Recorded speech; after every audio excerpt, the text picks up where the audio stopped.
Praise the Lord. Amen po. Pawitan po natin ang ating Panginoon. Sa mga oras po nito. In God alone.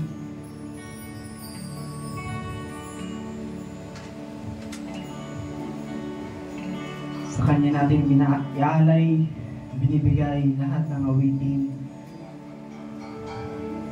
at ng papuri na ibibigay natin sa mga oras nito. In God alone, we are longing to worship Him and His presence. Yes, O God. To You alone, You are our strength, our shield. Yes, Jesus.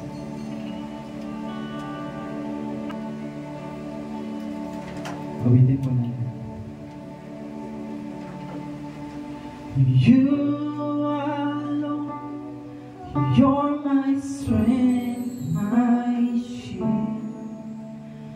To You alone, may my spirit yield.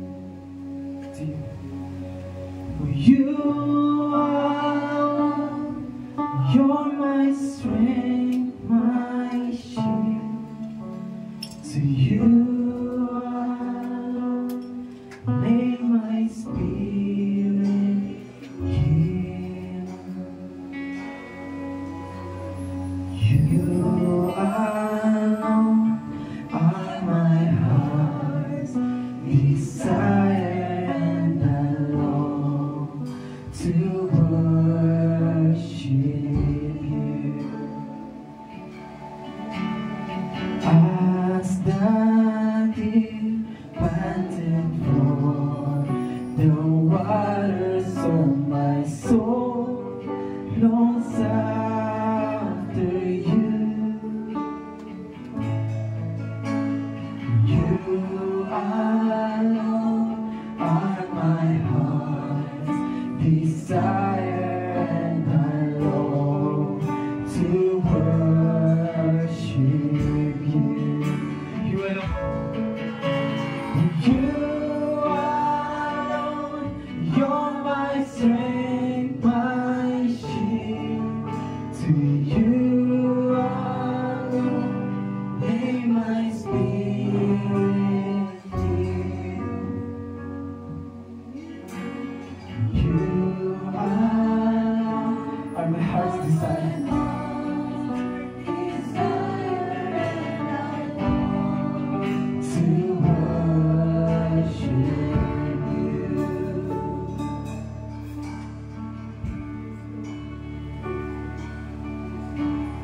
You're my friend, and You are my brother, even though You are a King, King of Kings.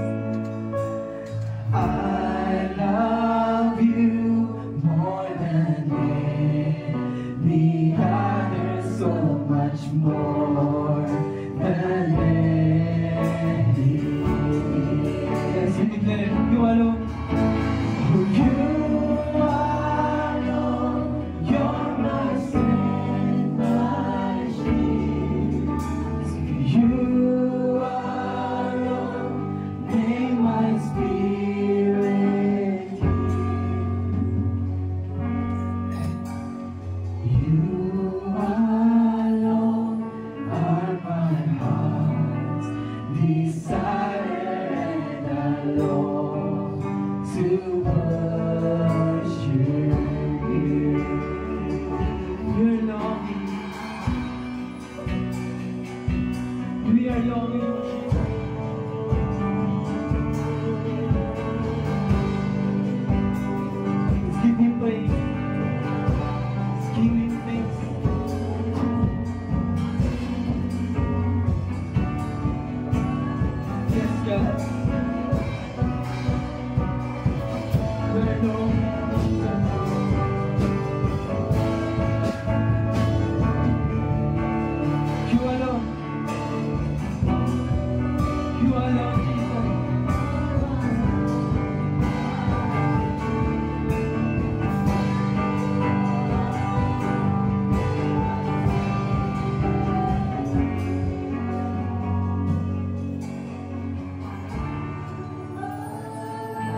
Now we stand in awe of you, Lord. We stand in awe of you, O God.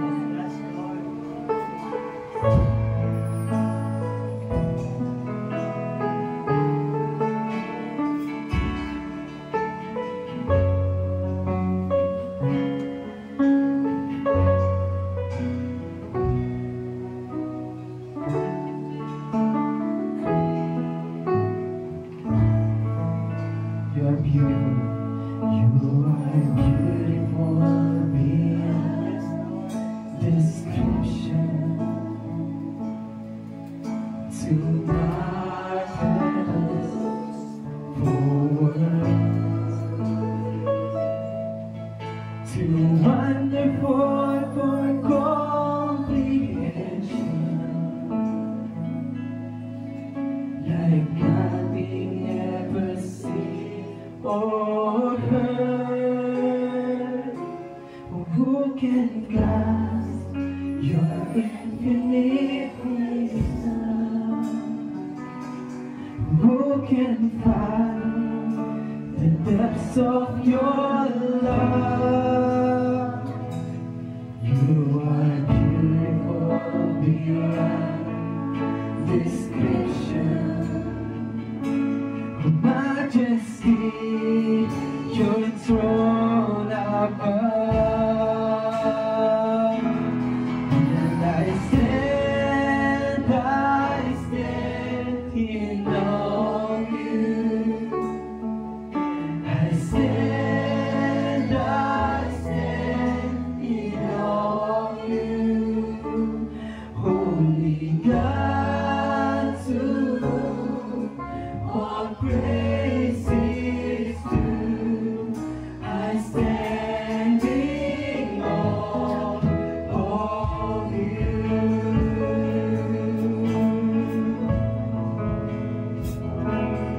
You are beautiful beyond description. Too marvelous for words, too wonderful for comprehension. Like nothing ever seen or heard. Who can grasp your infinite wisdom? Who can fathom the depths of your love? You are beautiful. You are beautiful.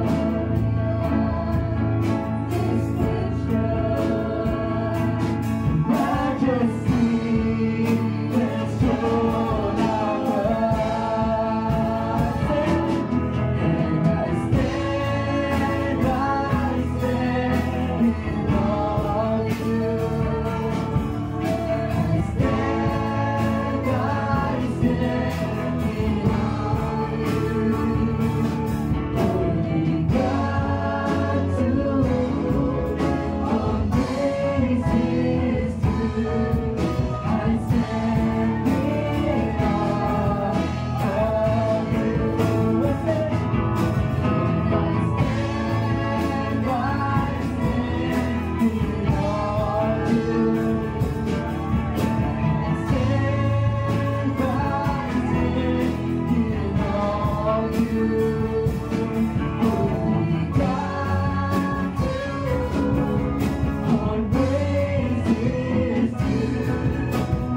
Hallelujah, amen?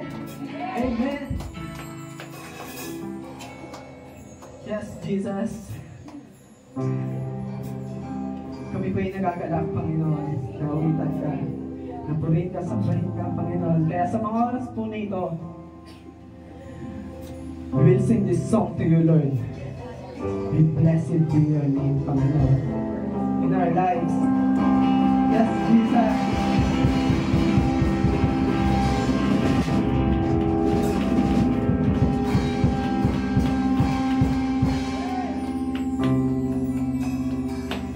Sige po, malayan po natin ipalakpak ang ating mga kamay.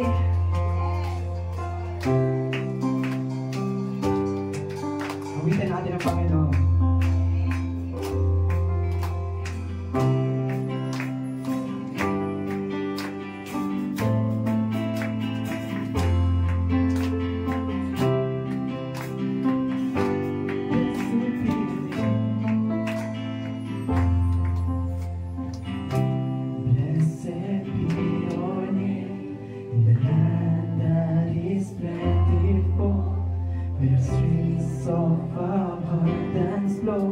Blessed be your name. Blessed be your name. We're found in the desert place. We're walking around in the wilderness. Blessed be your name. Every blessing for our lives. You're not too late. When the darkness blessed be your name.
sama pong malakas muli na palakpak sa Panginoon.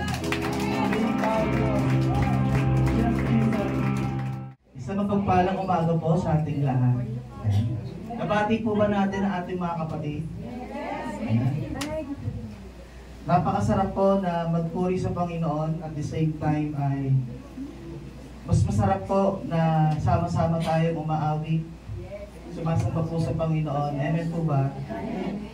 Ano man po yung kinaharap natin sa buong linggo, ang laging motto po, ang goal po lagi ng mga Kristyano ay magpuri lagi sa Panginoon. Amen po. Yan, good morning po sa lahat. At po yung nasa online ba tayo?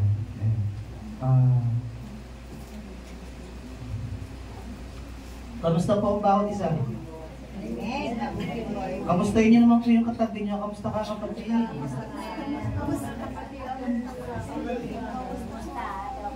No, sabi nga po, God is good.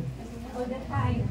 And all the time, God is good. Totoo naman po yun, na kahit anong mangyari po sa atin, masaya man, ang buhay, malungkot, may problema, walang problema, ay ang Diyos po ay mabuti. Amen? Amen. Sa lahat ng pagkakataon, ang Diyos ay mabuti.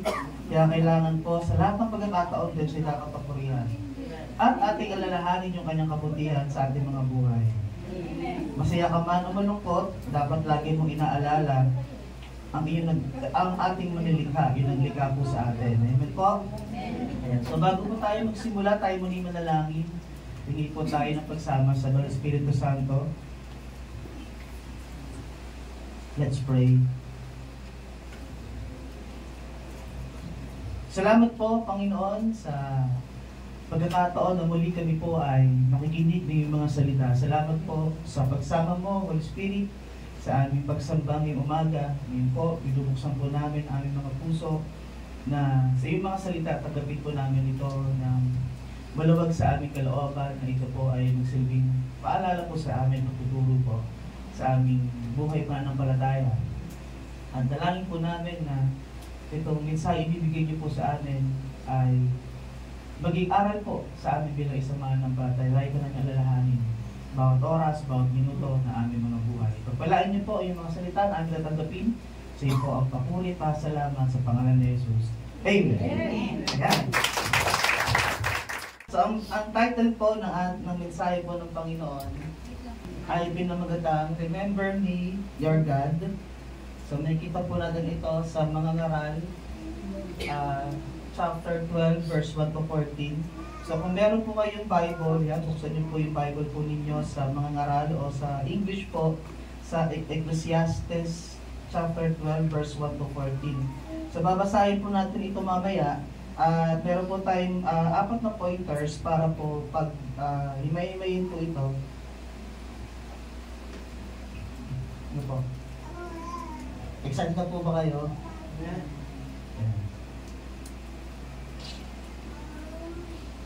Naranasan niyo na po ba na kayo po ay pumasok sa isang kwarto at nagulat ka na lang na bakit ka nandoon? Na minsan nagugulat ka na lang, hindi naman ito yung papasukan mong kwarto, pero bakit ako nandito? Po, minsan nagkakaroon po ng ganyan, lalo na pagdating sa mga estudyante, nagkakamay na pasok ng room. Po, yung pagkalimot, po yung nangyari po sa atin, minsan nakakalimutan natin ang pangalan ng katabi natin, ng mga classmates natin, mga kabatch natin ng high school, elementary, Amen po, nung college, kung nag-college po tayo, nakakalimutan po natin. Minsan nga pati birthday, nakakalimutan po natin. Ito po, birthday ng... Nakakalimutan niyo po yung birthday ng asawa po ninyo? Nakakalimutan niyo ba? Hindi. So yung mga nakakalimot po ng birthday ng asawa, ay may problema po tayo dyan. Ano po? So minsan, sa dami ng ginagawa, pati mga appointment, nakakalimutan din po natin.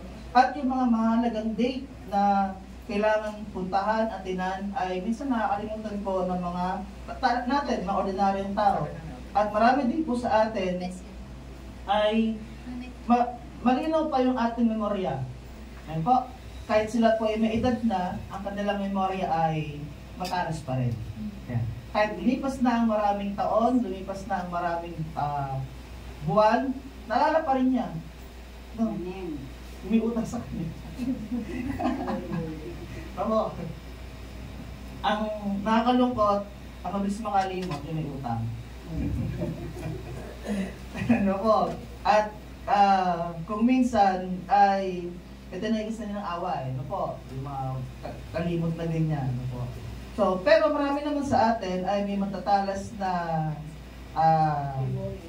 yun po, memorya, na lalo na sa mga estudyante, na kahit di siya mag-review, siya ay nakakasagot, no? Hindi na tawag na stock knowledge. Yan po.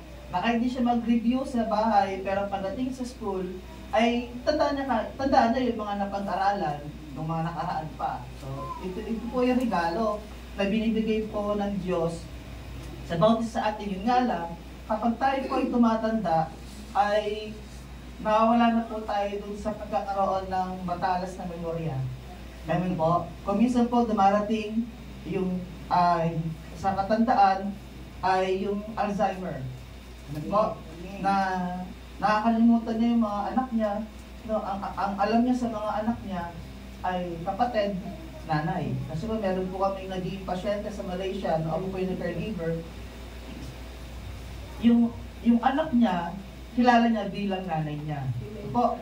So, siguro yung last memory niya na naalala niya, yung nanay niya.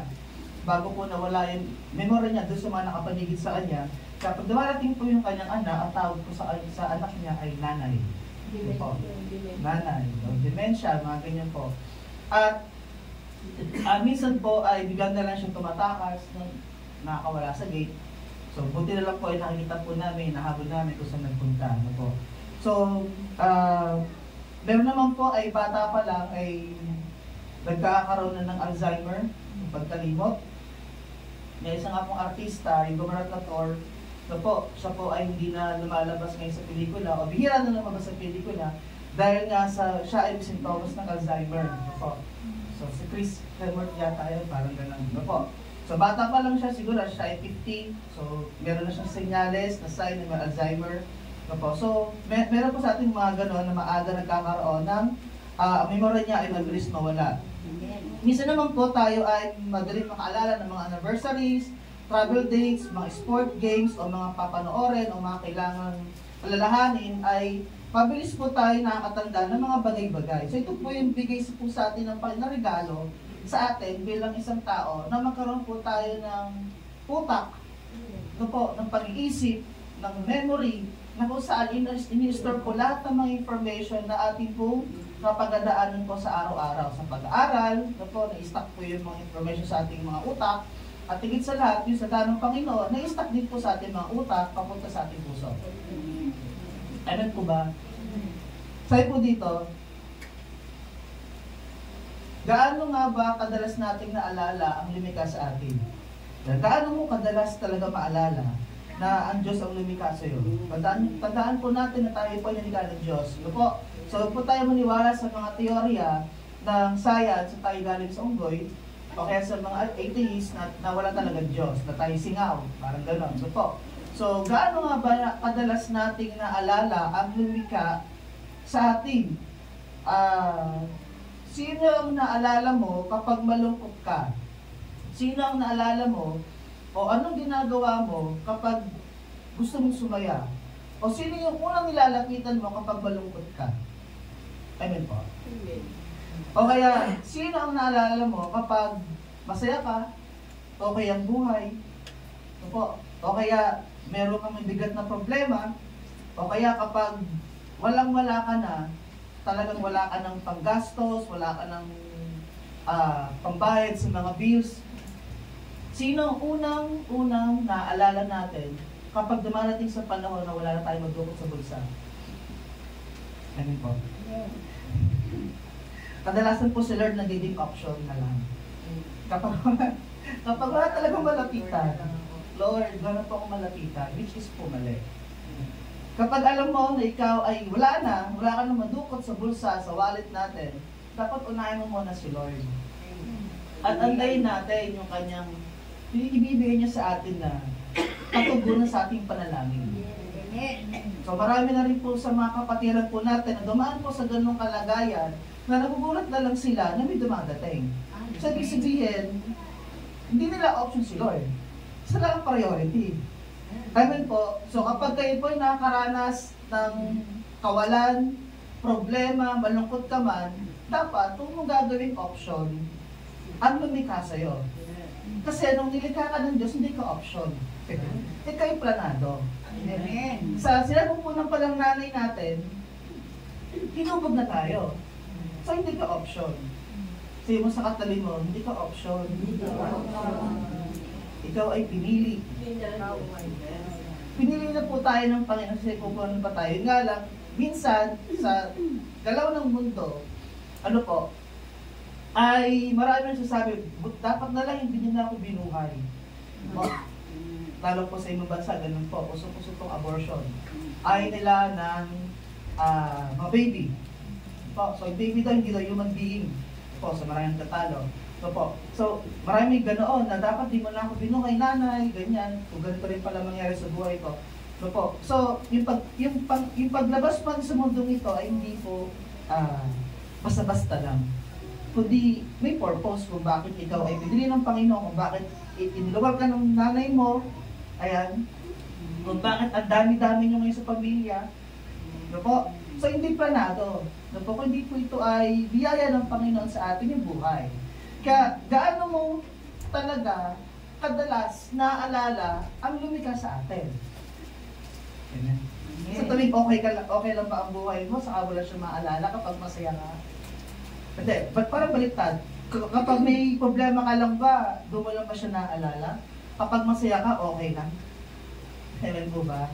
Sabi po dito, God is not an accessory to life. He is the source of it. At Diyos po, hindi lang po siya accessory, o hindi lang ba siya binamagit sa Biblia, hindi lang basta siya lumikha ng mundo, hindi lang basta siya Ama, no? Hindi lang basta siya Holy Spirit, siya ay source na lahat ng meron tayo. At pati yung buhay na meron ka, bigay po ng Diyos. Kaya ang Diyos po, hindi lang siya palamuti sa ating buhay. Siya yung nagbibigay ng kulay. Siya yung nagbibigay ng kulay sa ating mga buhay para ang buhay po natin ay maging masaya, maging maligaya. Sabi po dito, He wants to be more than your last resort. He wants to be your first thought. Hindi lang basta siya yung huling tatakbuhan natin, kundi dapat siya yung maging una sa ating mga isipan na sa tuwing tayo ay masaya o kaya may pangangailangan, siya yung unang tatakbuhan po natin. Ano yung mensahe po natin ng last Sunday? Marami ka bang alalahanin? So kung may mga alalahanin po ba tayo, siya pa po ba yung unang papasok sa isipan po natin na siya lalapitan? Taas ang kamay. Diyos lang po nakakaalam. Alam po, Diyos po nakakaalam ng ating mga puso, ating mga buhay. Pero, yung mensahe po ba ng Sunday na marami ka bang alalahanin, meron po bang itinuro ang Diyos mula Monday hanggang kanina sa atin po? Doon sa mensahe ng last Sunday? Dapat meron. Kasi doon pa lang sa pag-worry, dapat pag-worry mo, dapat andun na kagad yung mensahe. Ako po ay nakagat ng daga. Lumis ng umaga. Kasi bukas lagi pituan namin sa bahay. Kasi mainit. Kasi sa kwarto lang may aircon ng bata. Ano po, tulog ako kasi po, sa lapag ako natulog kasi mas gusto ko sa lapag. Ano po, nalatag lang ako ng parang kama-kama. Akala ko po, panaginip lang na sumasakit yung aking daliri. Yung pala, hinahagat na pala to. Tapos pagising ko, may dugo na. So, hindi po ako nag-worry. So, takbo ka agad kami sa Panlalan, nagpatrok po kami na anti-tetanus saka anti-rabies. Kung sa Carmona, mura lang po. So, hindi po ako nag-worry na baka mamaya pumunta ka agad sa utak ko to, leptospirosis, pero yung mensahe po nung Sunday ay na-apply ko po sa aking buhay. Habang hinugasan ko po ito, in Jesus' name, wala ito. Sa pangalan ni Jesus. Tapos sumunod si mama ng bawang, gawin ko dito, tapos alcohol, lahat, lagyan na namin. So, yung message po ng Sunday ay, tinuruan po agad ako ng Panginoon. Huwag ko mag-worry. Kung ano man yung kumakagat sa atin. Kung kumakagat ng problema, alalahanin, o kung ano man, ay huwag po tayong mag-worry. Po. So dapat yung mensahe na napakinggan po natin every Sunday, dapat mula Monday hanggang ngayon, dapat po meron tayong tututunan, mas napakinggan po natin. Kaya mahalaga pa meron tayong notebook at ballpen. Kasi babalikan mo yun. Kapag kayo naka-encounter ng ganung problema, babalikan mo yung mensahe ng Sunday. Amen po? Kaya sabi ng Panginoon, na hindi lang dapat siya ang huling takbuhan natin.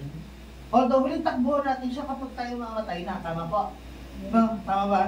Na kapag nasa banig ka na ng karamdaman, malapit ka na mamatay, di ba tumatawag tayo sa Panginoon? No po? Hindi dapat ganon, huli, kundi dapat siya ay lagi ay una sa ating isipan. Ayan po ba? Sabi ko, naalala mo ba talaga ang Diyos itong nakaraang linggo? Hindi lang sa pananalita, kundi sa mismong pamumuhay mo. Ayan. Sa buong linggo ba na dumaan po, ay naalala ba natin ng Diyos ang lumikha sa atin? O naalala mo lang siya tuwing ikay manalangin? No po. Naalala mo lang siya na 6 beses. Ano po 6 beses? Gigising sa umaga, kakain sa umaga, kakain sa tanghali, kakain sa gabi, tutulog, at pag-uuwi. So 6. Ibig sabihin, 6 beses ka lang nanalangin at naalala mo ang Diyos sa buong araw. Amen po. Kung minsan baka 4 nga lang eh. The best mo na siya tinatawag. Amen. Naintindihan po natin. Dapat, minuto, segundo, dapat hindi lang sa pananalita, kundi sa mismong buhay po natin, naalala natin, na-appreciate natin yung ginagawa ng Diyos, yung kabutihan niya sa ating mga buhay. Sabi po dito, the brain's memory can be compared to a computer storage with estimates suggesting the capacity is around 2.5 petabytes, which is equivalent to millions of gigabytes. So, very technical na po yan. So, sa mga IT, explain niyo po yung mamagka. So, ang memory daw po natin ay million gigabytes. So, pwede siyang mag-store ng napakaraming information sa ating utak. Ano po ba? Kaya, hindi mo masasabi na hindi mo maalala ang Diyos kasi nga naging busy ka. So, hindi dapat. Kasi marami pang space sa utak mo. Maalala mo dapat ang Diyos. Kasi sabi nga dito yung space ng brain natin compared sa computer storage, millions na storage talaga na kung dumaan ka man ng 60 years old, marami pang bakante dyan. Hindi mo pwede sabihin na busy ka, hindi ka makakapagsimba. Pero marami kang gagawin kaya hindi ka atin ng gawain. Marami kang gagawin kaya hindi ka atin ng mga day group, women's fellowship, kasi marami kang gagawin, hindi. Doon dapat, si Lord ang muna. Amen. Dadako po tayo sa mensahe po ng Panginoon. Ito po yung Ecclesiastes. Sa mga ngaral po, sabi dito, Ecclesiastes 12 is a powerful reminder from Solomon, a matter of everything, wisdom, wealth, fame, but realize at the end of it all, only what's done for God truly matters. So, kung mapapansin po natin, naman natin pag-aaralan, yung kalagayan po ng buhay po ni Solomon kung bakit nila isulat yung mga ngaral po. Tapos sabi dito, when Solomon became a king, he asked God for wisdom. So pwede niyo po isulat sa 2 Chronicles 1:7-12. And he became the wisest man in the world. So, hindi po nila kung ano gusto niyang ibigay sa kanya. Hiling po niya ay karunungan, wisdom. And he became, siya ay pinakamatalino sa buong mundo. Sa 1 Kings chapter 4, verse 34, Solomon studied, taught, judged, and wrote. Kings and leaders from other nations came to Jerusalem to learn from him. So lahat po ng mga kings and leaders napunta po sa kanya para meron silang matutunan sa mga advice sa talino ni Solomon. But with all practical insight in life, Solomon failed to follow his own advice.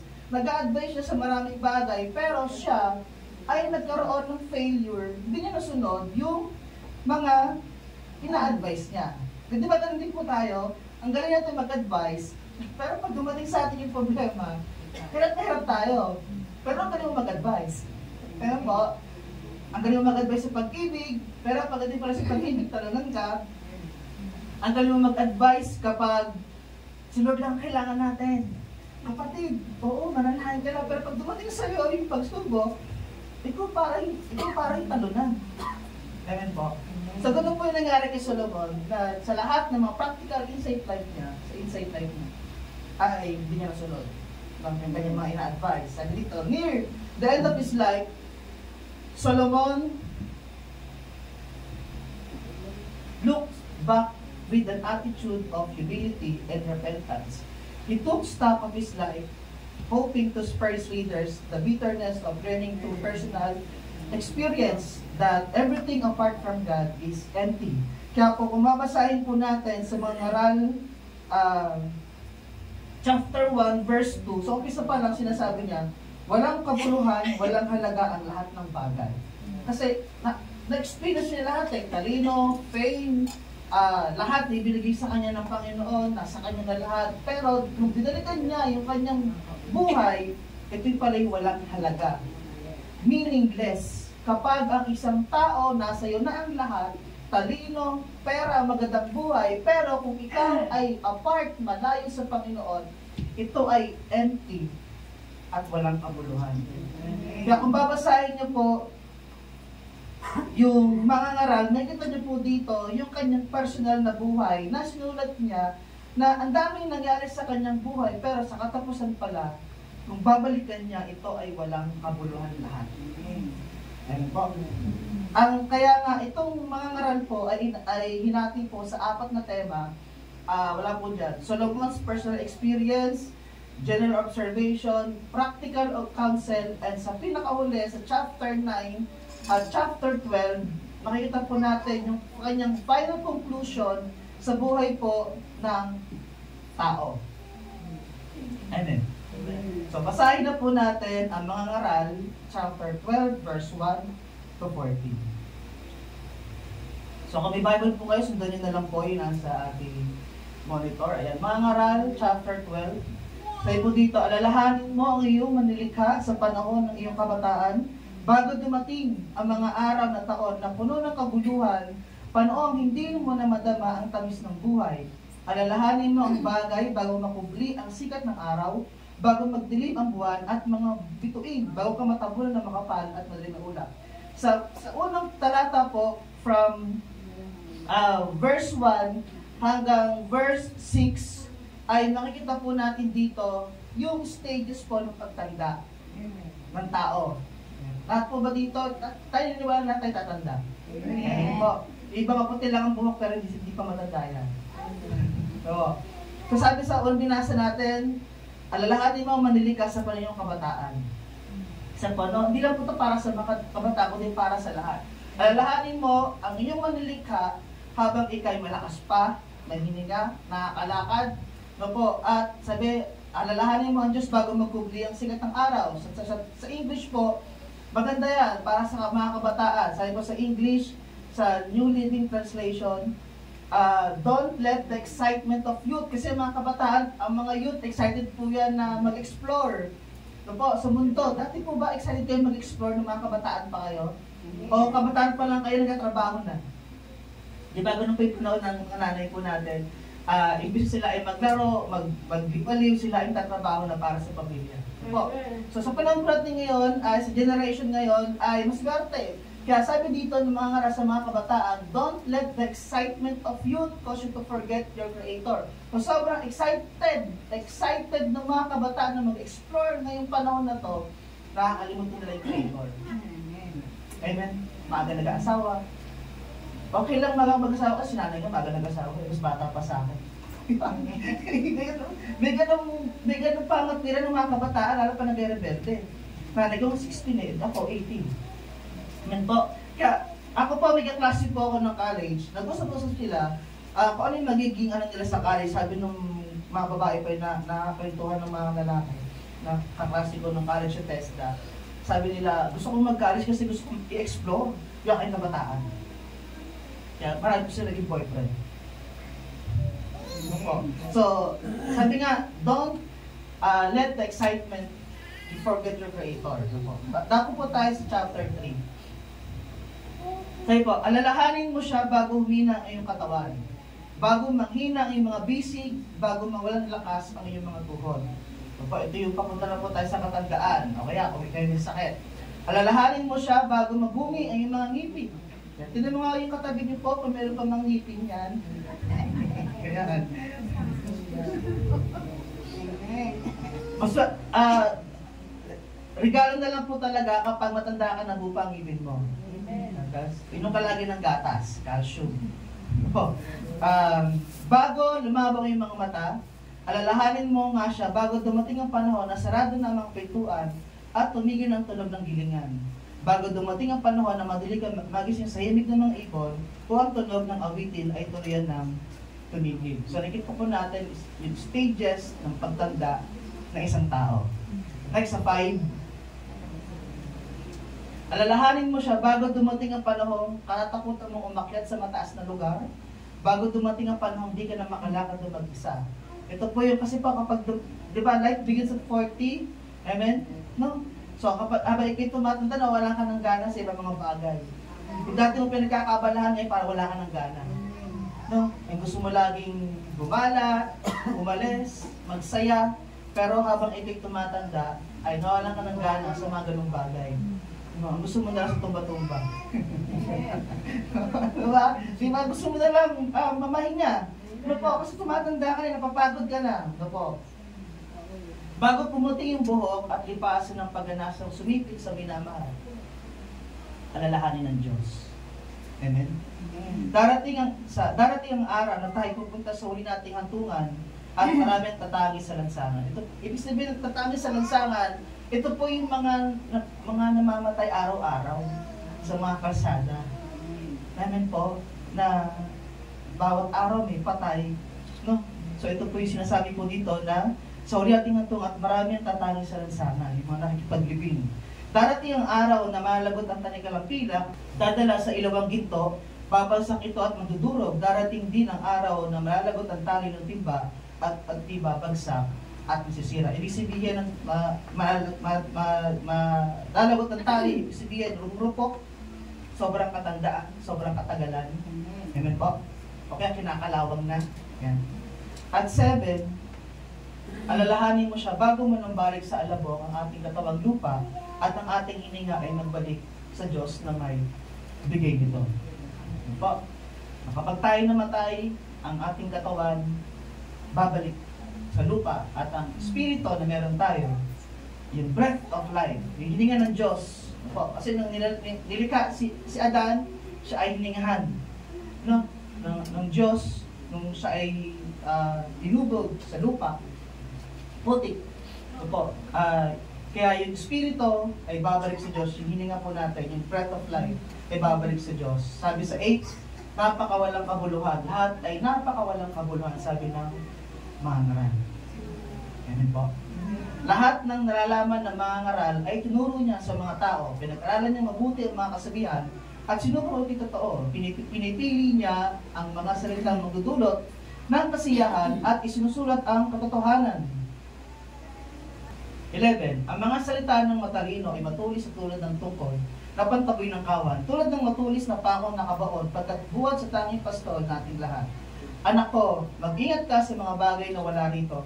Hindi matitigil ang paggawa ng iba't ibang aklat, at ang labis na pag-aaral ay pahirap sa katawan. Hindi naman sinabing pag na mag-aral, no? Ang mga estudyante. So, pwede pa rin mag-aral. Pero sabi niya, kapag malayo sa Diyos, walang kabuluhan. Kahit naging successful ka pa, kahit marami kang degree, cum laude, summa cum laude, pero kapag malayo ka sa Diyos, ito ay meaningless, walang kabuluhan. Sa 13, sa kabila ng lahat ng ito, iisa lamang aking sasabi. Ito yung experience ni Solomon. Matakot ka sa Diyos at sundin mo ang kanyang mga utos, sapagat ito ang buong katungkulan ng tao. Fear of God. Ito yung pinakakatungkulan ng tao na dapat nating ibahagi sa iba, na dapat sila matakot sa Diyos. Ang ibig sabihin nito, matakot sa Diyos, matakot gumawa ng kasalanan, matakot ka na lumayo ka sa Diyos. Na kapag lumayo ka sa Diyos, alam mo na mangyari sa iyo. kapahamakan. Amen. Po. At sa 14, lahat ng gawin natin, hayagman o lihim, mabuti o masama, ipagsusulit natin sa Diyos. Amen. Nasa dilim ka man, nasa liwanag ka man, nasa kwarto ka man, wala nakakita sa'yo, nasa school ka man, o nasa ibang lugar ka man, lahat ng ginagawa natin, mabuti o masama, hayagman o lihim, ipagsusulit natin sa Diyos. Ibig sabihin, naharap tayo sa Diyos, judge tayo ng Panginoon. Judgment ang tinatawag. Ang tanong, handa po ba tayo sa pagsusulit na mangyayari? Handa ba tayo pag dumating ang panakaharap ka na sa Diyos at susulitin o i-judge ng Panginoon yung lahat ng ginawa mo kung ikaw'y nabubuhay? Ano kaya nakikita ng Diyos sa atin? So, ito po yung pointers natin, number 1. Number 1, remember God while you're young. So, nabasa po natin, habang malakas pa, hindi lang para sa mga kabataan, kundi para sa lahat. Hanggang malakas ka pa, alalahanin mo yung manilikha pa sa panahon na yung kabataan bago dumating ang mga araw at taon na ng kaguluhan. Paano hindi mo na madama ang tamis ng mabuhay. So, ito po yung pointers natin, number 1, remember God while you're young. So, sabi po, youth is not a time to drift from God. It is the best time to draw near. Ang time na meron ng mga kabataan ngayon, hindi ito para lumayo. Kung ito yung the best time na habang malakas pa tayo, may hininga, ay best time para tayo ay laging lumapit po sa Panginoon. Ang tanong, are you offering God the best years of your life? Ino-offer mo ba sa Diyos yung buong buhay mo? Ino-offer mo ba sa Diyos yung buong taon mo? Ino-offer mo ba sa Diyos yung hininga mo, na hanggang hininga mo ay ibibigay mo ngayong buhay sa Panginoon? Ino-offer ba natin ang Panginoon sa ating buhay? Napapalugaran ba natin ang Diyos sa ating mga buhay sa pamagitan ng ating pagkilos, pagsasalita, pag-iisip? Napapalugaran ba natin ang Panginoon sa pamagitan ng mga ganung bagay? O hindi natin ino-offer lahat sa Panginoon at meron pa tayong iniiwan? Meron pa tayong ayaw ibigay? Amen po. Sabi dito, remember God while you're young. Sabi dito, youth is time to build your foundation. No. Ito pinakamahalaga sa lahat, yung fundasyon na ating pananampalataya ay si Kristo. So dapat ituro po ng mga magulang sa kanilang mga anak na maging fundasyon ng kanilang mga buhay, fundasyon ng kanilang pananampalataya, walang iba kundi si Kristo. So dapat sa murang edad pa lang dapat simulan na magkaroon ng matibay na relasyon sa Diyos. Lalo sa mga mananay na mayroong mga anak, turuan po natin ang ating mga anak sa murang edad nila magkaroon sila ng matibay na relasyon sa Diyos. Dahil dito magiging sandigan nila yon laban sa hamon ng buhay. Kasi naranasan na natin mga nanay parang ako may anak naranasan na mga magulang na yung humarap sa hamon ng buhay. Kaya dapat po, yung naranasan po natin na hamon ng buhay, nakasama po ang Panginoon, ito po ituturo po natin sa mga anak. Anak, ito yung nangyari sa akin, sa tulong ng Panginoon, sa grace ng Lord, sa biyaya ng Panginoon. Nagkalagpas ako sa hamon ng buhay kahit mahirap. Kaya ituturo ko sa iyo na sa ganoon, ikaw din, pag ikay malaki ka na, kapag ikay nag-asawa at nagkaanak, ay kapag naranasan mo ang hamon ng buhay, hindi ka matitinag kasi alam mo kasama mo ang Diyos. Amen. So dapat pag ganun pala, ituro na po natin sa mga kabataan kung sino ang pundasyon ng ating buhay at pananampalataya kung si Kristo. Amen po ba? Amen. Na dapat sa bahay dapat unang magtuturo ng pundasyon si Kristo. Lalo na kung maswerte ang mga magulang ay parehas mananampalataya, maswerte po tayo, maswerte po kayo. Kasi ang pundasyon ng inyong pamilya ay si Kristo. Hindi po, sa mga anak po na hindi pa mananampalataya, kung meron po kayo, ipanalangin niyo po sa Panginoon na maintindihan po, buksan ang kanilang mga puso, hipuin ng Lord ang kanilang mga puso na maintindihan yung salita na ibinibigay ng Diyos sa kanila. Kasi hindi natin kaya baguhin ng mga anak po natin. Kundi ang kailangan gawin lang po natin ay iluhod sila sa panalangin. Kahit ang asawa po natin, hindi pa malalim ang relasyon sa Panginoon, iiyak natin sa Panginoon habang may araw pa. Amen po. Sabi dito sa Deuteronomy 6:5, ibigin mo si Yahweh na iyong Diyos ng buong puso, buong kaluluwa, at buong lakas. Ito ituturo natin sa mga kabataan. Hindi lang sa kabataan, sa asawa at anak natin, na ang maging pundasyon nila, ang Diyos, kaya kailangan ibigin natin si Yahweh, ang Diyos, ng buong puso, buong kaluluwa, at buong lakas. Wala dapat ititira. Amen po. Then, dako po tayo sa pangalawa. Sabi dito, the world offers distractions, but only God offers direction. Marami pong inaalok ng mundo ngayon para makuha ang atensyon ng mga kabataan. Amen po. Mga kasiyahan, puso, pansamantalang aliw. No po, yan po yung umaagaw ngayon sa atensyon ng mga kabataan. Yung mga bagong trend sa mga TikTok, mga pausong sayaw, mga pausong damit. No po, hindi naman masama na gayahin. Pero dapat may limitasyon. So, dapat gagawin mo to kasi gusto mo paluguran ng Panginoon. Kahit na may uso ka sa mga trend na gusto mo, itong suot na to, para bigyan ng kaluguran ng Panginoon. Hindi para makiuso ka doon sa mga ganung bagay. Amen po. So, pwede natin ituro sa mga anak natin na ang mundo pwede kang agawin mula sa Panginoon papunta sa kapahamakan. Amen po ba? At ituro natin na ang Diyos ang nagbibigay na tunay na direksyon ng buhay para maging maayos ang buhay natin. Sasabi po dito sa 1:10, po, dumarating ang magnanakaw para lang magnakaw. Tama po yan, pumatay at manira. Nga parito ko kung ang tupa ay magkaroon ng buhay na masaganang lubos. Amen po. Ang Diyos po nagbibigay ng direksyon sa atin. Kaya sa mga kabataan, kung meron po kayong mga anak, ibigay niyo po itong verse na to, na para maliwanagan sila na ang magnanakaw sa Satan ay dumarating dito para pumatay, manira ng buhay, ilayo sa Diyos. Po, at ibigay din natin itong pinakapangako ng Panginoon sa atin, dumating ang Diyos para magkaroon ng buhay. Amen po ba? Ituro natin sa mga kabataan habang sila bata pa. Okay, sa mga asawa natin, sa mga magulang natin, hindi pa malalim sa ng Panginoon. Ituro po natin sa kanila itong mga verse na to. Ito pa po, sumagot si Jesus sa John 14:6, ako ang daan, ang katotohanan, at ang buhay. Walang makakapunta sa Ama kundi sa pamamagitan ko. Siya lang ang may tamang direksyon papunta sa buhay na walang hanggan. Si Kristo Jesus. Walang ibang daan. Wala dapat lilikuan. Amen? Kaya mga kabataan po natin na umiiba ng liko, ng direksyon ng kanilang buhay, explain po natin. Ang Diyos, ang tamang daan, papunta sa katotohanan, buhay, no? Walang makapunta sa Ama kundi sa pamamagitan ni Kristo Jesus. Amen po? Kaya dapat pangalagaan po natin ang mga kabataan na meron po tayo, na sa ganoon ay sila po, habang sila ay lumalaki, mawala man tayo sa mundo, at least naiwan po natin yung pangangaral ng Panginoon sa mga anak po natin. At ulit sa lahat, sabi dito, God doesn't want to wait until you're tired. He wants to walk with you while you're strong. Hindi gusto ng Diyos na samahan ka pag ikay nakahiga na. O na samahan ka pa rin niya, pero huli ng lahat. Ang gusto ng Panginoon, gusto niya na lumakad ka, nakasama ka niya, habang ikaw ay may lakas pa. Amen po. Kasi hindi ka na makapaglingkod kapag nakaratay na. Amen po.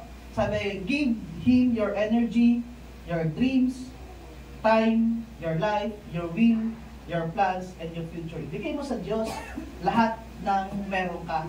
Yung oras, yung plano mo sa buhay, yung goal mo, say mo, Lord, ito po yung goal po namin ng pamilya ko, ito yung gusto ng anak ko, na gusto niya marating. Ipag-pray ng nanay. Amen po. Ipag-pray din ng anak. Nasa ganoon ay powerful po kasi kapag marami na nanalangin. Amen po ba?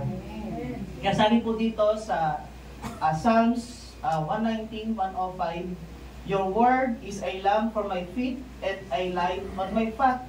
May path. No po. So, ang salita po ng Panginoon siya magiging gabay po natin, magiging ilaw natin sa paglakad po sa mundong ito. Kaya ito po, yung turo po natin sa mga anak natin, ang salita po ng Diyos. Hindi po tayo hihiwalay lagi sa salita ng Panginoon. Nasa ganoon, ang mga anak po natin, ang mga kabataan po, ay gawin nilang gabay ang salita ng Diyos. Amen po ba mga nanay? Amen. Amen po ba mga kabataan? Amen. Ayan. So, meron po kayong mga kaibigan, ituro po natin sa tapo ng Panginoon. Start with God early by faith. Habang ikay malakas pa, simulan mo na meron kang pananampalataya sa Panginoon. Inaccept mo na ang Panginoon sa buhay mo, tinanggap mo na siya bilang tagapagligtas, idala-diretso mo na. No, mag-work ka na. No, maglingkod ka sa church, pumasok sa ministry, mag-share ng word, ng gospel sa mga kaibigan, ipanalangin ng buong congregation, no po, at simula mo sa pamagitan ng pananampalataya mo sa Panginoon. Kasi hindi magpa-fire yung inyong buhay Kristiyano kapag ang faith mo sa Panginoon ay malambya. Kapag ang faith mo sa Panginoon ay mabago-bago, hindi magkakaroon ng fire. So dapat, sa una pa lang, faith, pananampalataya sa Panginoon, pag-usbungin, pagyamanin, paapuyin. Amen po ba? Next, pangalawa ay discipline. Hindi madali ang disiplina. Lalo sa panahon po natin ngayon. Tama ba? Disiplinahin mo ng anak mo, susubukan na agad sa barangay. Tulpo agad. Ngayon po, nawibili ako maraming tulpo. Kasi puro away ng pamilya at anak. So nakita natin, hindi madali ang disiplina. Lalo sa kabataan. Amen po. May batas kasi. Amen po ba? Kaya, pero, pag tinuruan natin sa marit pa lang ang ating mga anak ng kuning tama, di na mahirap disiplinahin. Amen po ba? Di na sila mahirap turuan ng mga bagay na tungkol sa Diyos kapag marit pa lang, ginaid na natin sila ng salita ng Panginoon. Amen po ba? So, malaking part po talaga sa disiplina ang magulang na kapag siya ay mayroong relasyon sa Panginoon. Kasi alam niya kung ano yung dapat gawin. No, disiplina siya, hindi yung disiplina ng mundo, kundi mag-discipline siya sa turo ng Biblia. Yung disiplina na meron siya sa turo ng Bible. Kaya maswerte po ang mga magulang na Kristiyano yung mga nanay nila. Maswerte po ang mga anak pala na Kristiyano ang mga magulang kasi disiplina na meron sila dahil sa salita ng Panginoon. Amen po. Next, prayer. Turuan ang mga anak, mga kabataan kung paano manalangin. Dahil kipag-usap ang totoo sa Panginoon. Amen. By Spirit. Pag-worship, Spirit, and truth. Amen po. Ituro sa kanila na mahalaga ang panalangin. Communication sa Lord sa lahat ng pagkakataon. Ang panalangin ay hindi lang para sa matanda. Kasi karamihan po talagang mga prayer warrior, mga nanay, mga may edad. So po, ang pananalangin hindi lang para sa matatanda. Bata ka man o may edad, pwede kang lumuhod at makipag-usap sa Panginoon, sa Diyos. Amen po. Papakinggan ka niya, syempre, pakinggan mo rin siya. Hindi lang ikaw dapat ay nagsasalita. Amen po. Nasa ganoon ay yung gulo ng isipan natin, may bigyan natin sa Panginoon. Yung gulo ng isipan natin, paano ba aanin yung mga anak natin, ibigay sa Panginoon. Nasa ganoon ay hindi ka agad tumanda ng maaga. Hindi ka agad magkasakit ng maaga. Ibigay mo sa Panginoon ng alalahanin through prayer. Ito po ituro pa sa mga anak po natin. Amen po. Next, service. Ayan, huwag mong isipin na sa mga may edad lang ang paglingkod sa Panginoon, hindi. So habang bata pa, ay turuan ng mga anak na maglingkod sa Diyos. Yung simpleng pagtulong sa simbahan, pagsama sa paghayo, pag-share ng Word of God, ay ito yung simpleng paraan ng pag-service natin sa Panginoon. At higit sa lahat, hindi ko na ilagay dyan yung purity. No po, purity ng mga kabataan. No, panatinin lagi na ang kabataan ay malinis lagi sa harapan ng Panginoon. Hindi lahat pwede. So po, hindi lahat pwedeng gawin ng mga kabataan. Dapat may limitasyon pa rin po. Nagabay ng magulang. Sa pamagitan ng banal na kasulatan. Amen po ba? Dako po tayo sa pangalawang pointers po natin. Ay, ito po, meron po tayong verse. Ito po, yung pangalawang pointers natin. Remember God before it's too late. Alalahanin mo ang Diyos bago mahuli ang lahat. Sabi po sa mga 12:6, remember Him before the silver cord is severed and the golden bowl is broken before the pitcher is shattered at the spring, and the wheel broken at the well before the pitcher is shattered, the spring and the wheel broken at the well. So ito po yung tinan po natin. Sasabi po dito, yung silver cord and golden bowl, symbolize po yan na how dedicated, delicate, and short life is. So nakita po natin na kung gaano kaikli yung buhay na meron po tayo kapag napatid na yung cord, kapag nabasag na po yung glass, yung baso, yung bowl, sa isang iglap lang, nag-crack, wala na. Amen? Ganun po kadali yung buhay. Kapag napigtas na, kapag nabasag na, ganun po kadali yung buhay. Sabi nga sa Bible, ang buhay ng isang tao ay parang singaw. Minsan lang dilitaw at maya-maya mawala. Parang din bulaklak. Uusbo, may malalanta. So, remember God before it's too late.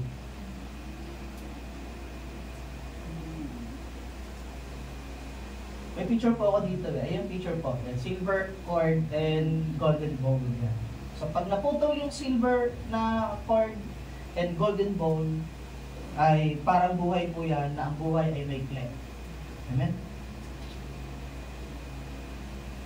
So sabi po sa mga ngaral, 7 verse 4, mangmang ang isang tao nag-iisip ng kasayahan, ngunit matalino ang isang tao naghahanda para sa kanyang kamatayan. So, saan po tayo dito? Sa mangmang o sa matalino? Kung kayo matalino, maghahanda ka sa iyong kamatayan. Kumuha na kayo St. Peter. Joke lang po. Joke lang. Maghandaan. Pag namatay ka, sa kapupunta. Paghandaan na kapag ikay bigla na aksidente, bigla hindi na nagising, ano kaya ang pupuntahan mo? Na isang gabi po, ako po ay binangungot, no? Na may umahawak sa akin dalawang sa kamay, tapos sa paa, dahil may masamang espiritu, no? Gusto kong gumalaw daw, makagalaw, pero nireview po natin. No po? So, naghahanda po ba tayo sa ating kamatayan? O okay lang, malakas pa naman ako.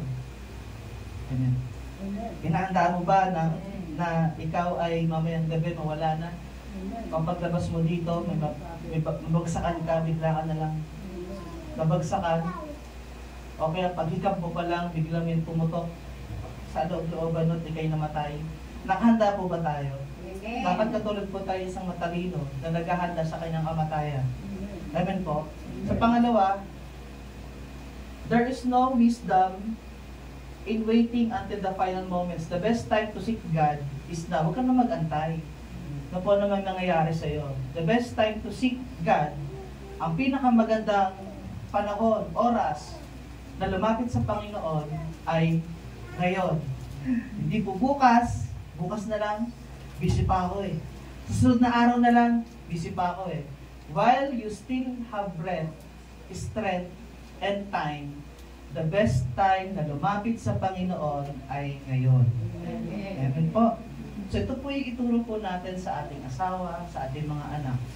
Dahil natin alam, yung nangyari sa Texas, yung camp ng mga girls, mga bata pa lang, kasi sila nagka-camping, pero di nila inaasahan ang paglaki ng tubig, pag-agos ng tubig, at na-wash out po. At may mga may mga nakaligtas naman po, at marami pa rin nawawala. 70 ang namatay sa Texas. No po? So dito alam ang nangyayari. No po? So hanggat tayo po ay may hininga, may lakas, at may oras, the best time to seek God is now. Sabi po sa Isaiah 55:6-7, hanapin mo si Yahweh habang siya'y matatagpuan. Manalangin ka sa Kanya habang siya'y malapit pa. Kapag lumayo ka sa Panginoon, nahihirapan ka talaga lumapit. No? So, lapit sa Panginoon habang malapit pa siya, dapat ng talikuran ang mga gawain ng taong masama at dapat magbago ang pag-iisip ng taong liko. Sila'y dapat manumbalik at lumapit kay Yahweh upang kahabagan at mula sa Diyos makakamit nila ang kapatawaran. Amen? Yung paglapit sa Panginoon ay hindi kabawasan, kundi ang paglapit sa Panginoon ay isang pagbabala na tayo kakahabagan ng Panginoon at makakapit natin ang kapatawaran. Hanapin mo si Yahweh habang siya'y matatagpuan pa. Amen po? Manalangin ka sa Kanya habang siya'y malapit pa. Ito yung paalala po sa atin ng Diyos dahil ang buhay po ay sobrang ikli.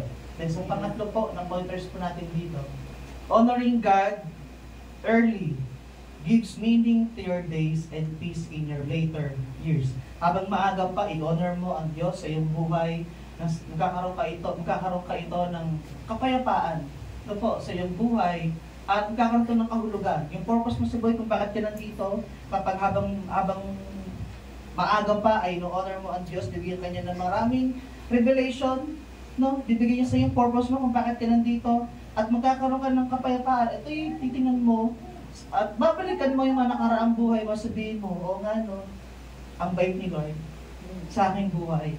So mga nakilala ko ang Panginoon sa aking buhay, pag binalikan ko yung panahon na ako ay wala pa sa Panginoon, ang bait niya pa rin sa akin. Hanggang sa nakilala ko ang Diyos, ang bait pa rin niya sa akin. Ganun po kabuti ang Panginoon. Kaya dapat po, bago maling lahat, i-honor mo na ang Diyos sa iyong buhay, ibigay mo na ang lahat ng nasa sa iyo, ibigay mo na sa Panginoon. Nang sa ganoon, maging maganda ang iyong buhay sa mundo at magkakaroon ka pa ng kapayapaan. Hindi ka matatakot mamatay. Amen po. Before it's too late.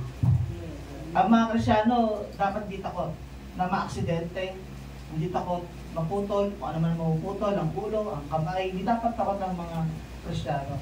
Nalagutan ng hininga. Dapat sila excited pa nga, uuwi sila sa Panginoon. Ang mga excited, alam nila kung sila pupunta. Sila yung malalim na relasyon sa Panginoon. Pero yung mga takot mamatay, sila yung mga hindi gaanong nagkakaroon ng time kay Lord. Kaya sila takot. Dumating ang panahon. Ang yung pag-aalala. Pero kapag ikaw may malalim na relasyon sa Panginoon, anytime Lord, pwede na ako kunin. Kaya po, sabi po dito, remember God before it's too late. Una, your physical strength. Before yung katawan natin manghina, magkaedad tayo, use your energy to serve God. Yung lakas natin, yung kakayahan natin, habang meron pa, iserve natin sa Panginoon. Habang ikay nakakatakbo pa, nakakapagsalita pa, alamin mo ang katotohanan. At ang katotohanan papalaya sa iyo. Amen po ba? So, hanggang may lakas ka pa, mag-serve sa Lord. Then, pangalawa, mental clarity. Before magkaroon ka ng pagiging makalimutin, no, dapat i-fill mo yung utak mo ng mga God's promises. Amen po. Kapag wala pa yung panahon na wala ka na maalala lahat, habang maaga pa, punuin mo ang iyong utak ng salita ng Panginoon. Yung kanyang mga mensahe. Mensahe niya sa iyo, araw-araw. Mensahe niya sa iyo tuwing Sunday, tuwing prayer meeting. Punuin mo ang iyong isipan, ang iyong utak, inyong mind ng lahat ng pangako ng Panginoon. Kapag dumating yung panahon na wala ka na maalala, ang Diyos lang maalala mo. Amen. Meron po kami nahayuan sa barracks. Matanda po siya na merong Alzheimer, limutan niya lahat. Pero tinanong po namin, kailan mo si Jesus? Kailan niyo po ba si Jesus? Sabi niya, kilala niya si Jesus. Ay, hindi niya na matandaan yung kasama niya sa bahay. Pero yung pangalan ni Jesus, naalala pa rin niya. Kaya punayin po natin yung ating utak ng salita ng Panginoon. Nang sa ganoon, makalimutan natin lahat pag wala ng Diyos.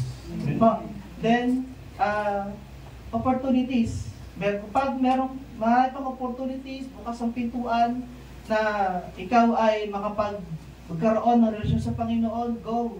No po, ministry, pasok, sumunod habang may pagkakataon pa. No po, yung opportunity po ay hindi siya natatagal. Opportunities don't last forever. Kaya agad opportunity na makapaglingkod sa Panginoon, go lang tayo. Pero po, umulan man, umaraw, dapat go ka pa rin na sumamba. Kasi opportunity dyan ng Panginoon binibigay sa atin eh. Opportunity na binibigay sa atin ni Lord na kahit umaraw o umulan, dapat samba ka. Kasi meron ko pang natanong na liwanag. Diba? Then, friendship, wag mong hayaan na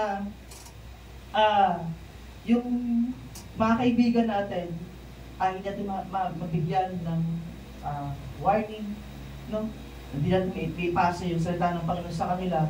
So, gamitin natin yung mga luto natin sa simbahan, sa devotion natin, ibahagi natin sa ating mga kaibigan yung salita ng Panginoon, sa ating mga kakilala. Na sa ganoon, sila rin ay ma-realize nila na ang buhay maikli, na ang mahalagang katungkulan sa tao ay matakot sa Diyos. Na sa ganoon, sila rin magkaroon din ng relasyon sa Panginoon. Amen po. So yung friendship, kung meron kang mga kaibigan, ay huwag mo nang patupig-tupig pa, kundi puntahan na sila. Yung message sa FB, i-chat, mahal ka ng Panginoon. God bless sa'yo, friend. Diba? God bless sa'yo, tropa.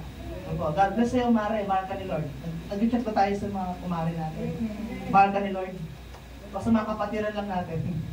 Tapos sa mga kaibigan din po natin na hindi nakakilala sa Panginoon. Then time. Kapag ang oras ay lumipas na, hindi na ibabalik. Invest your time wisely. Gamitin natin ang oras sa matalinong pamamaraan. Ano yun? Maglingkod, maglingkod, maglingkod sa Panginoon. Amen po. Pangatlong pointers po natin, remember God because life is short. Sabi po sa mga Ralph 12:7, alalahanin mo siya bago mo nang balik sa alabok ng ating katawang lupa at ang ating hininga ay magbalik sa Diyos na may bigay nito. So lahat po ay temporary. You're not just a body with a soul. You're a soul with a temporary body. Meron kang kaluluwa na meron temporary katawan. Ano? So kapag ang katawan natin ay bumalik na sa lupa, ang hininga natin babalik sa Panginoon. At doon yung time na lahat ay nilitisin ng Panginoon pagdating ng panahon. Ako, sabi po dito, life on earth is short, but eternity is forever. Ang buhay na walang hanggan ay walang katapusan. Forever. Our physical bodies will return to dust, but our spirit lives on and returns to the one who gave it.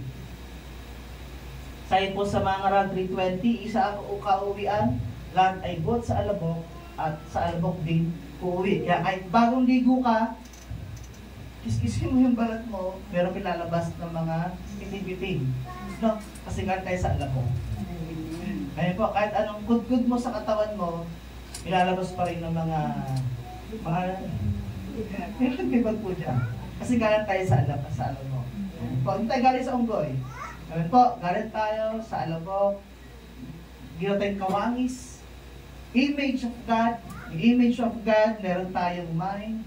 Nakakapag-isip tayo katulad kay Kristo, nagmamahal tayo. Amen po, yun yung likeness, yung image ng Lord. Then, pangalawa, we shouldn't fear death, but be ready for it. Remembering God, help us live each day with peace, purpose, and the right priorities. Kung tayo matakot sa Panginoon, kapag alam ang purpose mo sa buhay mo, hindi ka matatakot. At lagi mo lalahanin na ikaw ay lagi tinutulungan ng Diyos araw-araw. Amen po. Sabi sa Mateo 10:28, huwag ninyong katakutan ang pumapatay ng katawan, ngunit hindi naman nakapatay ng kaluluwa. Sa halip, ang katakutan ninyo ay ang Diyos na may kakayang pumuksa ng katawan at kaluluwa sa impyerno. Amen. Po, so kung matakot, kung may mga rabatan tayo mga pumapatay, no po, okay lang yun. Basta mahalaga yung kaluluwa, hindi mapatay sa impyerno. Pero kailangan pa rin mag-ingat. No po, safety first pa rin. No po. Then, sabi po dito, sa mga Ral 12:13, sa kabila ng lahat ng ito, isa lang ang aking masasabi, matakot ka sa Diyos at sundin mo ang kanyang mga utos sa pag-ito ang buong katungkulan ng tao. And then, remember God because life is short. Kapag habang ikaw ay may hininga pa, ang bawat hininga ay paalala ng Diyos na ikaw ay buhay. Amen. Amen po, nagkakataon ka pa para maglingkod. Huwag hayangan sayangin ang hiningang ibinigay sa'yo ng Diyos. Huwag mo sayangin yung hininga na meron ka. Ako, so, yung hininga, yung buhay na meron ka, ipagligod ko sa Diyos. Oras. Ang oras ay regalo na hindi na ibabalik. Kaya gamitin ito sa makabuluhang bagay. Ano yung makabuluhang bagay? Maglingkod sa Diyos. Magpakalalim sa relasyon sa Diyos. Legacy, di mahalaga kung gano'ng karaming naiwan mo. Ang mahalaga, kung ano yung naiwan mo, na ikaw ay buhay pa, naglilingkod sa Panginoon. Ito yung ipapasa mo sa iyong mga anak. Po, kapag ikay namatay, maalala ka ng kapitbahay mo, ay, mananampalataya niya, mananampalataya, Kristiyano. Babalik niyo sa lugar namin. So po, sa iyo maalala ng mga nakapaligid sa iyo. So po, then, yung moment, about sandali ay mahalaga, dapat, about sandali, mahalaga, nakasama mo ang Diyos. Amen. Although, mahalaga na kasama mo, partner mo, kasi may kilig, may minamahal ka, pero iba pa rin kapag yung moment na kasama mo ang Diyos, iba. Kaya huwag mong palalampasin ang pagkakataong lumapit lagi sa Kanya, nasa gano'n sa mga kalagi niya sa paglakad. Ganun po. Urgency. Yung ibig sabihin nito, habang ang buhay ay maikli, ito yung binibigay sa atin, pinupush sa atin ng Panginoon, panawagin niya sa atin, na hindi para bukas, kundi para sa ngayon, buksan mo ang puso mo ngayon sa Panginoon, nang sa ganoon ay matanggap mo talaga siya ng bubuo sa iyong buhay. At lagi mo siyang maalala sa iyong buhay. Amen po ba? Na sabi nga sa tanong kanina, gano'n mo kadalas naaalala ang Diyos? Sa buong linggo na dumaan, ilang beses mo siyang naalala. Amen po, kaya yung urgency tinatawag ay dapat araw-araw, minuto, lagi mong alalahanin ang Diyos. Kasi araw-araw may aksidente, araw-araw may namamatay. Amen po, dapat maging handa. Next. Pang-last, remember God before judgment comes. Alalahanin mo ang Diyos bago dumating ang bitisan. No? Sa Bangaran 12:14, lahat ng gawin natin, hayagman o lihim, mabuti o masama, yung pagsusulit natin sa harapan ng Diyos. O, sabihin mo sa katabi mo, baka may sekreto ka pa. Ihahayag ni Lord yan. So, yung sekreto, kapag may sekreto ka pa, ihahayag ng Panginoon yan. God sees but others don't. Nakikita ng Panginoon, although hindi nakikita ng mga kasama mo panlabas, yung ginagawa mo, kasi may palihim ng ginagawa eh. Pero, ang Diyos, lagi ganyan nakikita. Lagi siya nakamasid sa'yo. Siya kasi ay omnipresence God. Nasa lahat ng dako ng ganun Panginoon. Kaya kahit magtago ka sa kwarto mo, sa CR, kung saan man, sa puno, no, kita ka pa rin ng Panginoon. Sabi po dito, sa Kawikaan 53, ang paningin ni Yahweh ay nakatuon sa lahat ng lugar. Ang masama at mabuti ay pawang minamasdan. So mabuti man o mga samang tao, lahat yan minamasdan ng Panginoon. Ang galing ni Lord, no? Lahat kita niya. Kaya huwag ka nang magtago ng mga sikreto sa Panginoon kasi makikita ka ng Panginoon. Amen po. At alam ng Lord ang iniisip mo, alam ng Lord ang mga motibo mo, yung mga quiet sin mo, yung mga private sin mo, yung mga nakatagong kasalanan, alam ni Lord yan. Amen po. Yung pag-isip mo hindi maganda sa kapwa, pagtingin mo ng masama, paniniring mo, umiikot ang mata, pagtaas ng kilay, lahat ng galaw ng katawan natin, alam ng Lord kung anong purpose ng galaw ng katawan natin. So maging maingat po tayo. Ang sabi ko, the judgment is real, but so is mercy. So mayroon pa rin habagang Panginoon para sa atin na habang maaga ay kinahabagan tayo ng Lord. Kasi kaya may grace because of grace of ng Lord. Kaya tayo may buhay, may kaligtasan because of the grace of God. Sabi po sa Hebreo 4:13 na ninabasa kanina, walang nilalang na makakapagtago sa Diyos. Ang lahat ay hayag at lantad sa Kanyang paningin. At sa Kanya tayo magsusunod sa ating mga sarili. Amen po. So, ano po sa atin yan? Babala sa atin ng Panginoon. So, alalahanin mo ang Diyos na habang may pagkakataon na hindi ng tawad, magsisi, gawin natin. Paayos natin ang buhay natin sa Panginoon at tumakbo sa Kanyang biyaya. Yung habag niya, yung grace niya ay napakayaman. Ano po, inyo pong yayakapin ang Kanyang grace, maiiyak ka na lang. Salamat sa grace ng Panginoon, kahit ako nagkakasala, minamahal pa rin ako. Sabi po sa Hebreo 9:27, itinakda sa tao ng Israel ng mamatay pagkatapos ay ang paghuhukom. Lahat po, tinakda ang oras ng ating kamatayan. At pagkatapos nito ay paglilitis. Po. Then sa ikalawang Korinto 5:10, sapagkat lahat tayo harap sa hukuman ni Kristo tatanggap ng narapat ayon sa ating mga gawang mabuti o masama nang tayo nabubuhay pa sa katawan. Ito, lahat po, walang exempted dito. Mayaman ka man, mabait, mapera ka man, naglilingkod ka man, nagbibigay ka sa kapwa, lahat, pare, pastor, lahat, haharap po sa hukuman ng Panginoon. Yung judgment na mabuti, gantimpala. Siyempre, may corona ng gantimpala sa lahat ng sumusunod sa Panginoon. At yung judgment naman sa mga hindi sumusunod sa Panginoon, alam na natin ang mangyayari. Ibubukod niya yung mga tupa sa mga kambing. Meron po dito mga kambing ba? Wala pong kambing dito, wala mapanghi dito. Hindi joke lang. Tayo lahat po dapat maging tupa sa harapan ni Lord. Amen po.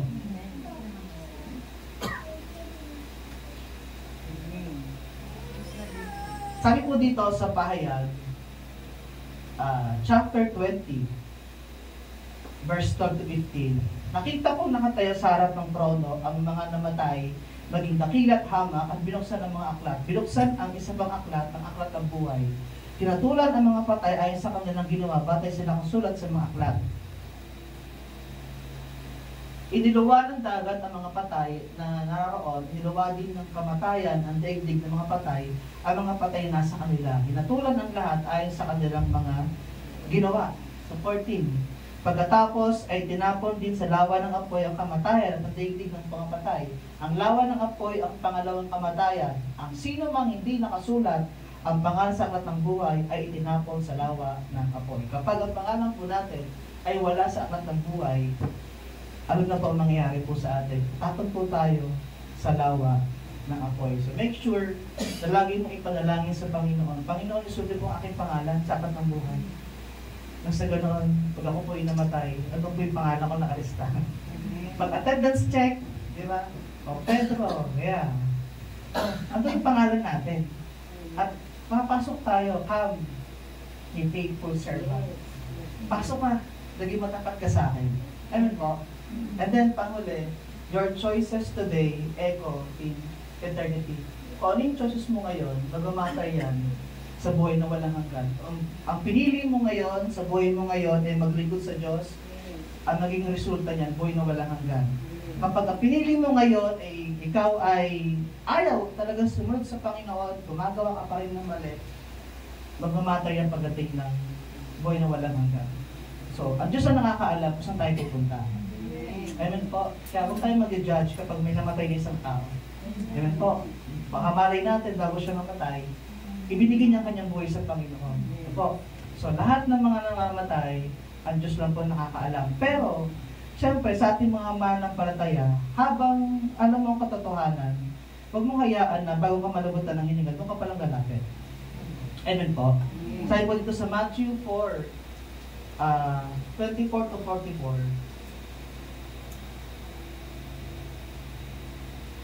As Thessalonica po pala, tayo tinawag ng Diyos upang mamuhay sa kabanalan, hindi sa kalaya din choices natin sa buhay. Ano po?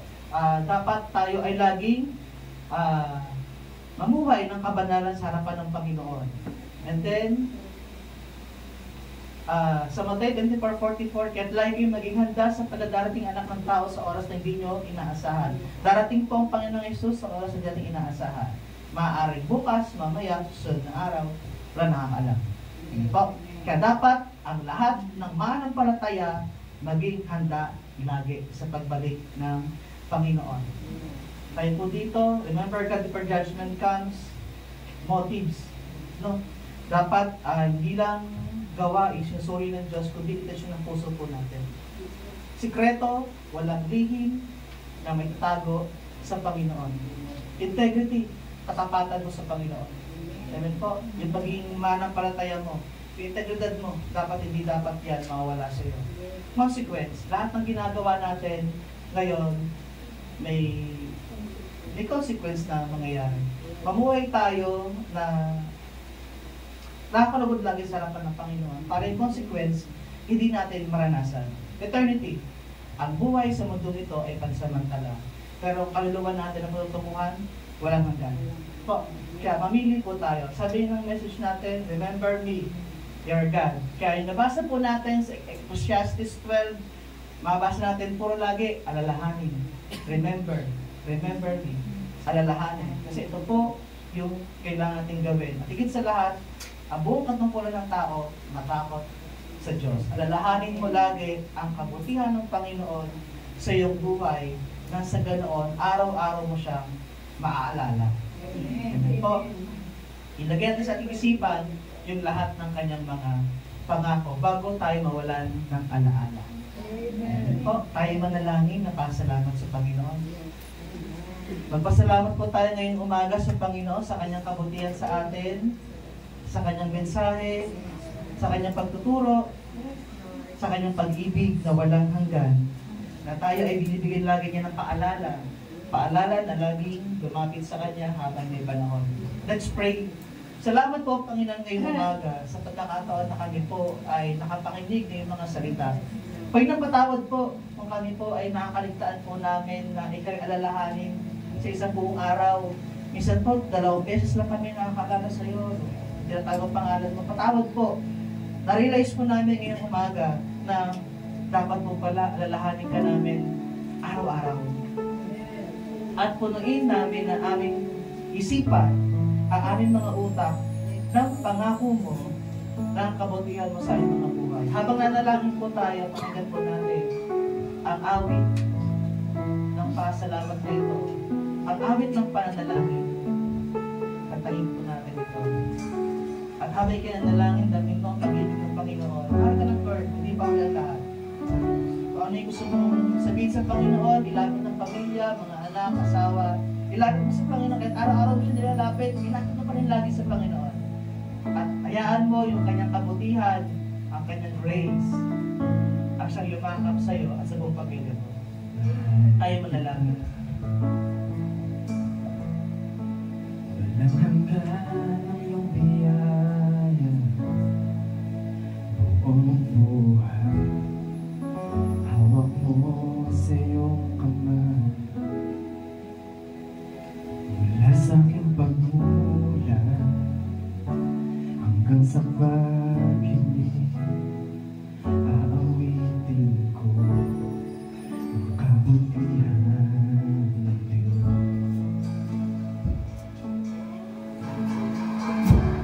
Ika'y tapat sa habang buhay,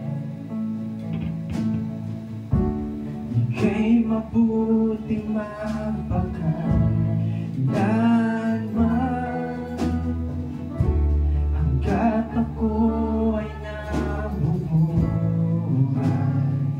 aawitin ko ang kabutihan. Taas po natin ating kamay sa Panginoon habang inaawit mo. Siyang gabay sa kadiliman, unahan ka sa gitna ng kadiliman. Ika'y aking kaibigan, o Diyos aking Ama, at ako'y buhay sa kabutihan ng Diyos. Ika'y tapat sa habang buhay, ika'y mabuting mapakailanman, hanggat ako'y nabubuhay, aawitin ko ang kabutihan Sa kayo tayo po ay umawit sa Panginoon at kantayin po natin ito ng isang panalangin, pasalamat, awit ng pasalamat sa Panginoon. Walang hanggan ang iyong biyaya, buong buhay. Hawak mo sa iyong kamay, mula sa aking pagmulan hanggang sa pag-ibig, aawitin ko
Hallelujah!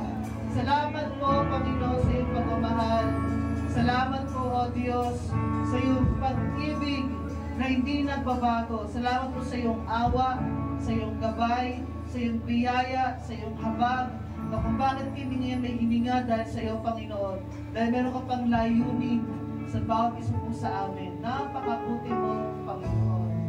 At sabi sa iyong mga salita, lagi po namin ikay alalahanin sa aming mga buhay.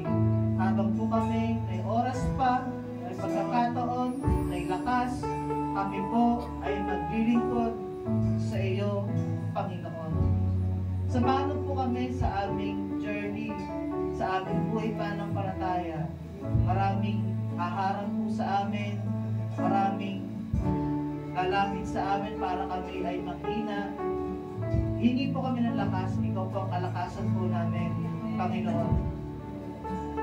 Hawakan mo po ang aming mga kamay sa aming paglakad, O Diyos. Samahan mo po kami araw-araw. At ang pag-ibig mo na aming naranasan, yun po yung aming alalahanin, Panginoon. Hanggang sa aming huling hininga, ang pangalan mo ang aming sasambitin. Katayin po natin yung chorus ng may pag-ibig sa Panginoon. Ika'y tapat sa habang buhay. Hallelujah. Ika'y mabuti magpakailanman. Hanggat ako ay nabubuhay, awitin ko ang kabutihan ng Diyos. Salamat po sa iyong kabutihan, Panginoon. Salamat po sa iyong pag-ibig, pagmamahal.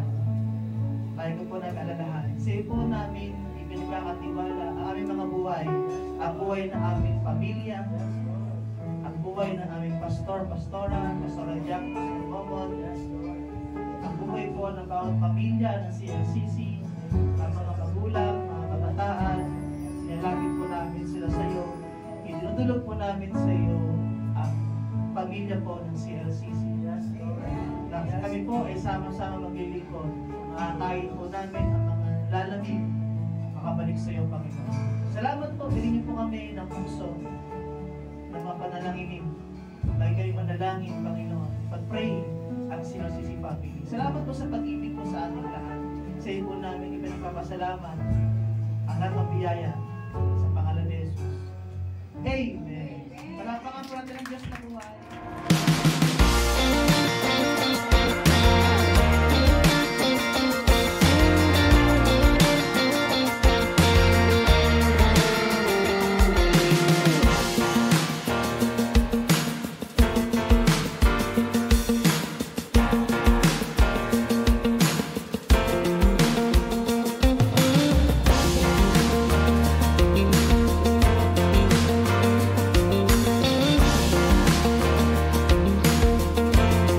Let's take a few moments to stay connected with what God is doing in and through our church family.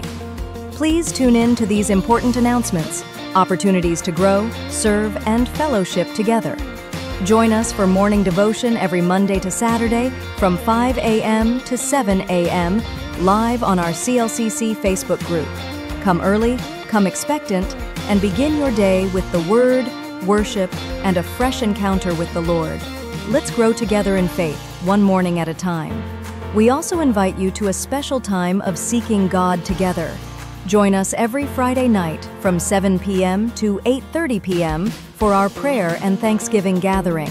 It's a sacred space to pour out our hearts, lift up our needs, and give thanks for all He has done. Come expectant. Breakthrough happens when we pray. And for our young champions, don't forget Amazing Kids, happening every Saturday from 9 a.m. to 11 a.m. right here at CLCC. It's a fun, faith-filled time designed especially for children ages 6 to 12, with Bible stories, songs, games, and lessons that build strong foundations in Christ. Your kids will love it. We'd love to see you again next Sunday. Join us for our Sunday services here at CLCC. We have 2 worship services every week. First service starts at 8 a.m. and second service at 10 a.m. Come early, come expectant, and bring someone with you. There's always a seat for you in God's house.